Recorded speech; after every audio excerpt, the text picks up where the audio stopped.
Friends, welcome back to ಹೆಮ್ಮೆ ಕನ್ನಡತಿ ಅಚ್ಚು channel. ನಾನು ನಿಮ್ಮ ಅಶ್ವಿನಿ. ಇವತ್ತಿನ ವಿಡಿಯೋ ಅಗೇನ್ ಒಂದು ಪ್ರೆಗ್ನೆನ್ಸಿ ರಿಲೇಟೆಡ್ ವಿಡಿಯೋಸ್. ಯಾಕಂದರೆ ತುಂಬ ಕಮೆಂಟ್ಸ್ ಬರ್ತಾನೆ ಇರುತ್ತೆ ನನಗೆ, ಮೇಡಮ್ ನಮಗೆ ಗೊತ್ತೇ ಆಗ್ತಿಲ್ಲ ಮೇಡಮ್, ಏನು ಸ್ಪರ್ಮ್ ಒಳಗೆ ಹೋಗಿದ್ದೀನಿ ಸಂಭೋಗ ಆದಮೇಲೆ, ಯಾಕಂದರೆ ಹೊರಗೆ ಬಂದಂತೆ ಫೀಲ್ ಆಗುತ್ತೆ ನನಗೆ, ಈ ರೀತಿ ತೊಂದರೆ ಇದೆ ಅಥವಾ ನಂಗೆ ಕನ್ಫ್ಯೂಷನ್ ಇದೆ ಅಂತೆಲ್ಲ ತುಂಬ ಕೇಳ್ತಿರ್ತಾರೆ. ಇಂಥವ್ರಿಗೆ ಕನ್ಫ್ಯೂಸ್ ಆಗಬೇಡಿ, ಇದಕ್ಕೆ ಪರಿಹಾರ ಇದೆ ಅನ್ನೋದಕ್ಕೋಸ್ಕರ ಈ ವಿಡಿಯೋನ ನಾನು ಮಾಡ್ತಾ ಇದ್ದೀನಿ.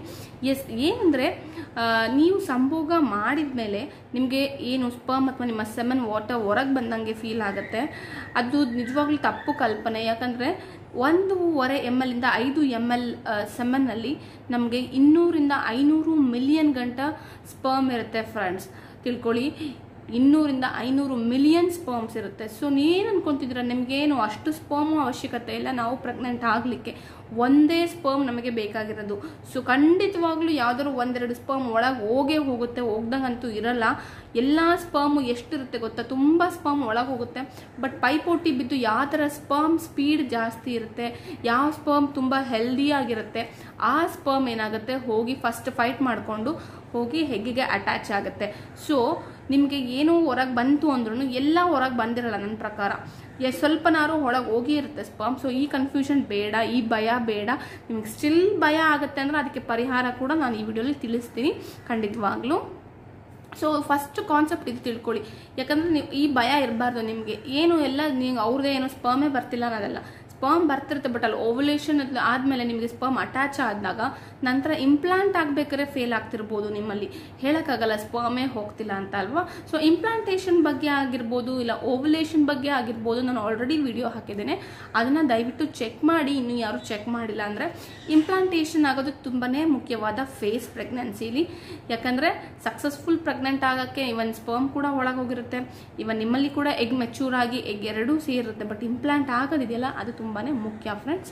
ಸೊ ನಾನು ಹೇಳ್ದಂಗೆ 200 ರಿಂದ 500 ಮಿಲಿಯನ್ ಸ್ಪರ್ಮ್ಸ್ ಎಂಟ್ರಿ ಆಗುತ್ತೆ, ಒಳಗಡೆ ಇರುತ್ತೆ 1.5 ರಿಂದ 5 ml ಒಳಗೆ.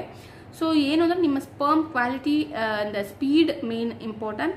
ತುಂಬ ಬೇಗವಾಗಿ ಯಾವುದು ಫೈಟ್ ಮಾಡಿ ಹೋಗುತ್ತೆ, ಯಾವುದು ಹೋಗುತ್ತೆ ಅದು ಹೋಗಿ ಅಟ್ಯಾಚ್ ಆಗುತ್ತೆ, ಅಷ್ಟೇ ಸಿಂಪಲ್. ಓಕೆನಾ.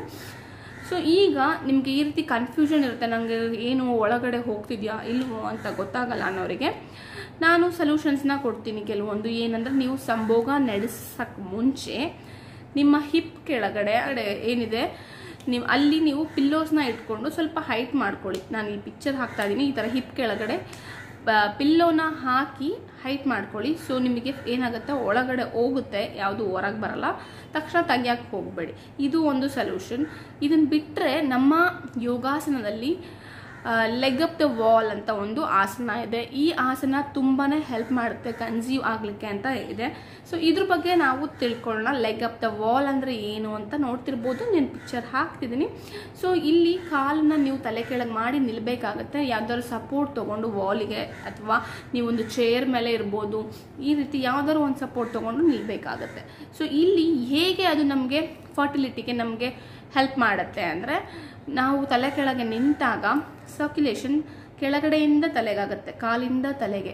ಸೊ ಅವಾಗ ಏನಾಗುತ್ತೆ, ನಮ್ಮ ರಿಪ್ರೊಡಕ್ಟಿವ್ ಆರ್ಗನ್ಸ್ ಏನಿದೆ ನಮ್ಮಲ್ಲಿ, ಅಲ್ಲಿ ಚೆನ್ನಾಗಿ ಬ್ಲಡ್ ಸರ್ಕ್ಯುಲೇಷನ್ ಆಗುತ್ತೆ. ಸೊ ನಿಮ್ಮ ಓವರಿ ಕ್ವಾಲಿಟಿ, ನಿಮ್ಮ ಸ್ಪರ್ಮ್ ಕ್ವಾಲಿಟಿ ಎಲ್ಲ ಚೆನ್ನಾಗಿ ಇಂಪ್ರೂವ್ ಮಾಡುತ್ತೆ ಅಂತ ಹೇಳ್ತಾರೆ. ಸೊ ಇದು ಒಂದು ರೀಸನ್, ಬೇರೆ ಏನೂ ಅಲ್ಲ. ಲೆಗ್ ಅಪ್ ದ ವಾಲ್ ಆಸನಕ್ಕೆ ಏನು ಕಾರಣ ಕನ್ಸೀವ್ ಆಗಲಿಕ್ಕೆ ಅಂದರೆ ಇದೊಂದೇ ರೀಸನ್. ಸೊ ಇದನ್ನು ಯಾರು ಅವಾಯ್ಡ್ ಮಾಡಬೇಕು ಅಂದರೆ BP ಅಥವಾ ಹಾರ್ಟ್ ಪ್ರಾಬ್ಲಮ್ ಅಥವಾ ಮೆಟಬಾಲಿಸಮ್ ಡಿಸಾರ್ಡರ್ ಯಾರು ಇರ್ತಾರಲ್ಲ ಅಂಥವ್ರು ಅವಾಯ್ಡ್ ಮಾಡಬೇಕಾಗತ್ತೆ. ಮಿಕ್ಕಿದವರು ಈ ಆಸನವನ್ನು ನೀವು ಮಾಡೋಕ್ಕೆ ಕಷ್ಟ ಆಗುತ್ತೆ ಅನ್ನೋರು, ನಾನು ಹೇಳ್ದಂಗೆ ಪಿಲ್ಲೋ ಸಪೋರ್ಟ್ ತೊಗೊಳ್ಳಿ ಹಿಪ್ ಕೆಳಗೆ. ನೀವು ನಿಮ್ಮ ಸಂಭೋಗ ಆರಂಭಿಸೋಕ್ಕೆ ಮುಂಚೆನೇ ತೊಗೋಬೇಕಾಗತ್ತೆ. ಎಲ್ಲ ಸೆಕ್ಸ್ ಎಲ್ಲ ಆದಮೇಲೆ ಅಥವಾ ಸಂಭೋಗ ನಡೆಸಿದ್ಮೇಲೆ ಪಿಲ್ಲೋ ಇಟ್ಕೊಳ್ಳೋದಲ್ಲ, ಮುಂಚೆನೇ ನೀವು ಇಟ್ಕೋಬೇಕಾಗತ್ತೆ. ಸೊ ಕರೆಕ್ಟಾಗಿ ಒಳಗೆ ಹೋಗಲಿಕ್ಕೆ ಇದು ಒಂದು ಉಪಾಯ, ಟ್ರಿಕ್. ಸೊ ಇದು ಬಿಟ್ಟರೆ ನಾನು ಆಸನದ ಬಗ್ಗೆ ಮಾತಾಡ್ಬೇಕಾದ್ರೆ ಹೇಳ್ತೀನಿ. ಏನಂದರೆ ನೀವು ಲೆಗ್ ಅಪ್ ದ ವಾಲ್ ಮಾಡೋದ್ರಿಂದ ಏನಾಗುತ್ತೆ ಅಂದರೆ, ನಾನು ಹೇಳ್ದಂಗೆ ಬ್ಲಡ್ ಸರ್ಕ್ಯುಲೇಷನ್ ಚೆನ್ನಾಗಿ ರಿಪ್ರೊಡಕ್ಟಿವ್ ಆರ್ಗನ್ಸಿಗೆಲ್ಲ ಚೆನ್ನಾಗಿ ಬ್ಲಡ್ ಹೋಗುತ್ತೆ.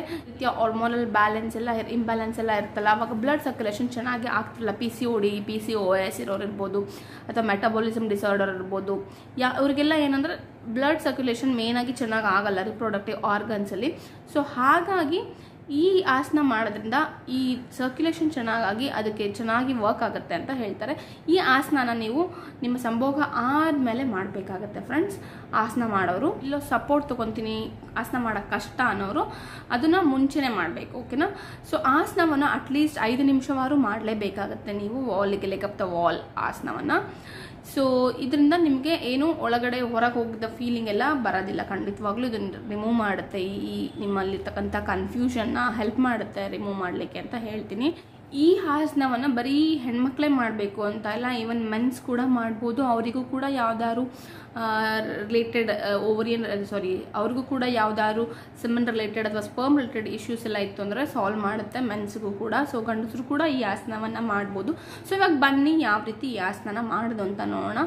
ನೀವು ನಿಮ್ಮ ಬಾಡಿ ಫ್ಲೆಕ್ಸಿಬಲ್ ಇದೆ ಅಂದರೆ ಯಾವುದೇ ಸಪೋರ್ಟ್ ಇಲ್ಲದೆ ನೀವು ನಿಮ್ಮ ಕಾಲನ್ನು 90 ಡಿಗ್ರಿ ಆ್ಯಂಗಲ್ನಲ್ಲಿ ತೆಗೆದ್ಬಿಟ್ಟು ನಿಂತ್ಕೋಬೇಕಾಗತ್ತೆ. ಪಿಕ್ಚರಲ್ಲಿ ಬರ್ತಿದ್ದಲ್ಲ ಆ ರೀತಿ.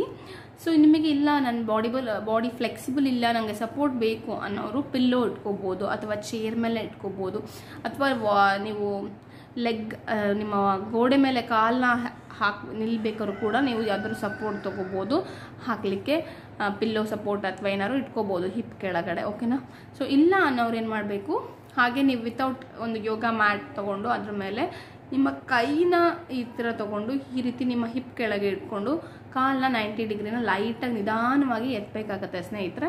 ಈ ರೀತಿ 90 ಡಿಗ್ರಿಲಿ ನಿಂತ್ಕೊಂಡು 5 ನಿಮಿಷಗಳ ಕಾಲ ನಿಲ್ಲಬೇಕಾಗತ್ತೆ, ಓಕೆನಾ. ಸ್ಪರ್ಮ್ ಅಥವಾ ನಿಮ್ಮ ಸೆಮನ್ ಏನಿದೆ, ನಿಮ್ಮ ಸೆಮನ್ ಏನು ತಿಕ್ಕಾಗಿತ್ತು ಅಂದರೆ ಇಟ್ಸ್ ಹೆಲ್ದಿ ಅಂತ, ತುಂಬ ವಾಟರಿ ಆಗಿದೆ ಅಂದರೆ ಅದರಲ್ಲಿ ಸ್ಪರ್ಮ್ ಕೌಂಟ್ ಕಮ್ಮಿ ಇರುತ್ತೆ ಅಂತ ಅರ್ಥ. ಮೇ ಬಿ ಏಜ್ ಫ್ಯಾಕ್ಟರ್ ಅಥವಾ ಏನಾದ್ರು ಹಾರ್ಮೋನಲ್ ಇಂಬ್ಯಾಲೆನ್ಸ್ ಕೂಡ ಇರ್ಬೋದು ಅವರಿಗೆ.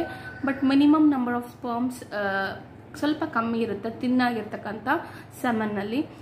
ತಿಕ್ಕಿತ್ತು ಅಂದರೆ ಇಟ್ಸ್ ಗುಡ್ ಅಂತ ತಿಳ್ಕೊಳ್ಳಿ. ಸೊ ಡೋಂಟ್ ಏನು ನಿಮಗೆ ಬರ್ತಿಲ್ಲ ಅಂತ ಇಲ್ಲ, ತಿಕ್ಕಾಗಿತ್ತು ಸ್ಪರ್ಮ್ ನಿಮಗೆ ಗೊತ್ತಾಗುತ್ತೆ. ಸೆಮನ್ ದಪ್ಪವಾಗಿತ್ತು ಅಂದರೆ ಖಂಡಿತವಾಗ್ಲೂ ಅವರಲ್ಲಿ ಸ್ಪರ್ಮ್ ಕೌಂಟ್ ಚೆನ್ನಾಗಿರುತ್ತೆ, ಅವರ ಹೆಲ್ದಿ ಅಂಡ್ ಸ್ಪೀಡ್ ಎಲ್ಲ ಕೂಡ ಕರೆಕ್ಟಾಗಿರುತ್ತೆ, ಹೆಲ್ದಿ ಸ್ಪರ್ಮ್ಸ್ ಇರುತ್ತೆ.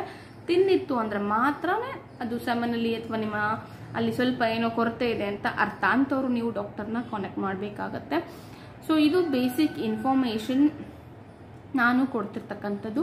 ಹಾಗೆ ಈ ಆಸನ ಲೆಗ್ ಅಪ್ ದ ವಾಲ್ ಆಸನವನ್ನು ಯಾವಾಗ ಮಾಡಬಾರ್ದು ಅಂದರೆ ಪೀರಿಯಡ್ಸ್ ಟೈಮಲ್ಲಿ ಮಾಡೋಕ್ಕೆ ಹೋಗ್ಬೇಡಿ ಸ್ನೇಹಿತರೆ. ಹಾಗೆ ಈ ಆಸನವನ್ನು ನೀವು ಊಟ ಆಗಿ ತಕ್ಷಣ ಮಾಡಬಾರ್ದು, ಒಂದು 3 hours ಆಗಿರಲೇಬೇಕಾಗತ್ತೆ ಇದನ್ನು ಮಾಡಲಿಕ್ಕೆ. ಇದು ವಿಪರೀತ ಕರ್ಣಿಕ್ ಅಂತ ಕೂಡ ನಾವು ಹೇಳ್ತೀವಿ ಈ ಆಸನವನ್ನು. ಸೊ ಮೇನ್ ಪೀರಿಯಡ್ ಟೈಮಲ್ಲಿ ಅವಾಯ್ಡ್ ಮಾಡಿ. ಹಾಗೆ ನಿಮ್ಮ ಊಟ ಆಗಿ ಮಿನಿಮಮ್ 3 hours ಆಗಿರಬೇಕು, ನಿಮ್ಮ ಹೊಟ್ಟೆ ಖಾಲಿ ಇರಬೇಕು. 3 hours ಆದರೆ ಡೈಜೆಸ್ಟ್ ಆಗಿರುತ್ತೆ, ಹೊಟ್ಟೆ ಖಾಲಿ ಆಗಿದೆ ಅಂತ ಅರ್ಥ. ಹಾಗಾಗಿ ಖಾಲಿ ಹೊಟ್ಟೆಯಲ್ಲಿ ಮಾಡಬೇಕಾಗುತ್ತೆ, ಪೀರಿಯಡ್ಸ್ ಆಗಿದ್ದವರು ಮಾಡಬಾರ್ದು. ಇದನ್ನ ಜ್ಞಾಪಕ ಇಟ್ಕೊಳ್ಳಿ, ಯಾರು ಮಾಡಬಾರ್ದು ಅನ್ನೋದಕ್ಕೆ ಕೂಡ, ಯಾವಾಗ ಮಾಡಬಾರ್ದು ಅನ್ನೋದಕ್ಕೆ, ಓಕೆನಾ. ಸೊ ಇದು ಲೆಗ್ ಅಪ್ ದ ವಾಲ್. ಹಾಗೆ ಯಾರ್ಯಾರಿಗೆ ಕನ್ಫ್ಯೂಷನ್ ಇರುತ್ತೆ ಅದ್ರ ಬಗ್ಗೆ ಒಂದು ಚಿಕ್ಕ ಅಪ್ಡೇಟ್. ಸೊ ಈ ರೀತಿ ಟ್ರೈ ಮಾಡಿ, ನಿಮ್ಮ ಕನ್ಫ್ಯೂಷನಿಂದ ದೂರ ಇರಿ, ಸ್ಟ್ರೆಸ್ ಫ್ರೀ ಆಗಿರಿ, ಹೆಲ್ದಿ ಆಗಿರಿ. ಆದಷ್ಟು ಬೇಗ ನಿಮಗೂ ಕೂಡ ಒಳ್ಳೆ ರಿಸಲ್ಟ್ ಸಿಗಲಿ. ತುಂಬ ಜನಕ್ಕೆ ಲೆಗ್ ಅಪ್ ದ ವಾಲ್ ಮಾಡಿ ತುಂಬ ಜನಕ್ಕೆ ಸಕ್ಸಸ್ಫುಲ್ ರೇಟ್ ಕೊಟ್ಟಿದೆ ಅಂತ ನಾನು ನೋಡಿದ್ದೀನಿ, ತಿಳ್ಕೊಂಡಿದ್ದೀನಿ. ಹಾಗಾಗಿ ಇದನ್ನು ನಾನು ನಿಮ್ಮ ಜೊತೆ ಶೇರ್ ಮಾಡ್ತಾ ಇದ್ದೀನಿ. ಐ ಹೋಪ್ ನಿಮಗೆ ಕೂಡ ಈ ವಿಡಿಯೋ ಯೂಸ್ಫುಲ್ ಆ್ಯಂಡ್ ಹೆಲ್ಪ್ಫುಲ್ ಆಗಿರುತ್ತೆ ಅಂತ ಅನ್ಕೊತೀನಿ. ಆಗಿದ್ದಲ್ಲಿ ದಯವಿಟ್ಟು like and share and comment ಮಾಡೋದನ್ನ ಮರಿಬೇಡಿ. ಇನ್ನೂ ನನ್ನ ಚಾನಲ್ಗೆ ಸಬ್ಸ್ಕ್ರೈಬ್ ಆಗದೆ ಇನ್ ಕೇಸ್ ನೋಡ್ತಿದ್ರೆ ಪ್ಲೀಸ್ ಸಬ್ಸ್ಕ್ರೈಬ್ ಆಗಿ, ಪಕ್ಕದಿಲ್ಲ ಬೆಲ್ ಕೂಡ ತಪ್ಪದೆ ಕ್ಲಿಕ್ ಮಾಡಿ. ಬೆಲ್ ಕ್ಲಿಕ್ ಮಾಡಿದ್ರೆ ಮಾತ್ರ ನಿಮಗೆ ಈ ಥರ ಒಳ್ಳೊಳ್ಳೆ ಯೂಸ್ಫುಲ್ ಇನ್ಫಾರ್ಮೇಷನ್ಸ್ ನಿಮಗೆ ಬೇಕಾಗಿರೋದು ಸಿಗುತ್ತೆ ತಕ್ಷಣನೇ ಅಂತ ಹೇಳ್ತೀನಿ. Thank you for watching the video. Take care, bye, see you.